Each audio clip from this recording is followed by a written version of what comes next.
Breaking down the Colts for the 26-27 season. Right now, Vegas has them around a 7.5 wins. So at the end of this video, I'm going to let you know if I think they'll go over or under 7.5 wins. But let's start with their biggest gains. They re-signed Daniel Jones, which there was a little bit of a rocky relationship there for a second, but they ended up coming to an agreement and paying the man. Alec Pierce as well. That was a big part of bringing Daniel Jones back. He wanted Alec Pierce. They re-signed him, though they did lose Michael Pittman.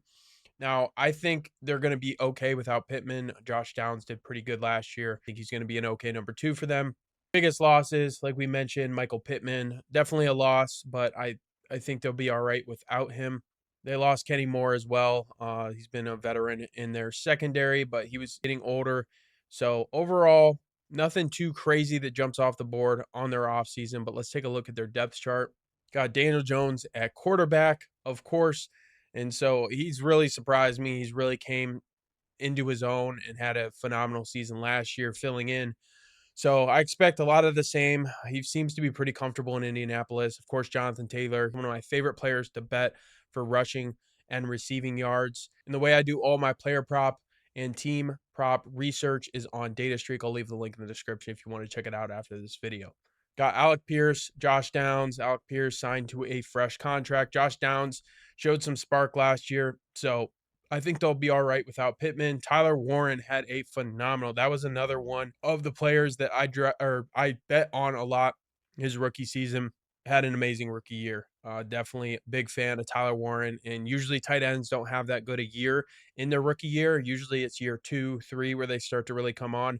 So hopefully we don't see a sophomore slump from him. But I expect big things from Tyler Warren. And then, of course, they've got their offensive line bolstered by Quenton Nelson, one of the best guards in the game.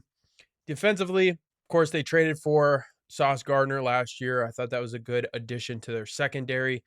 And, I mean, pretty good defense overall. Nothing that's going to totally blow you away. Not a bad defense either. But let's go ahead and look at their schedule, see if they can get 7.5 wins.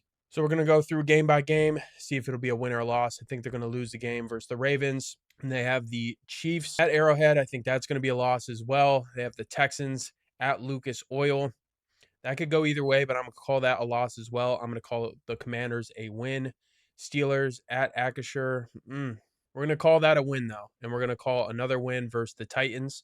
Vikings.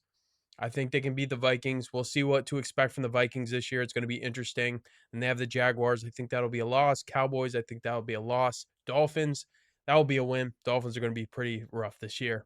Then at Texans, that could go either way. We'll call that a loss. We'll say they beat the Giants at Lucas Oil. I think they can get that done. I think they'll lose to the Eagles.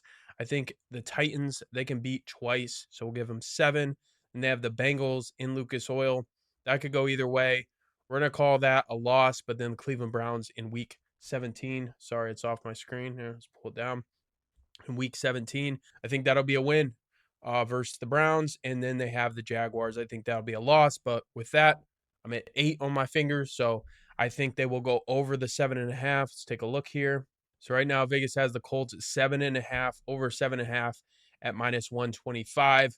I think they can get it done. I'm not too confident with the over. I probably would stay away from this prop overall, but I do trend towards the over on their 7.5 wins this season. I don't think they're going to make it in the playoffs, but I think they're going to be on the cusp, at least close to 500 ball this season. So let me know if you agree or disagree down in the comments, and I will see you in the next video. And of course, if you want to check out Data Streak, the link is in the description.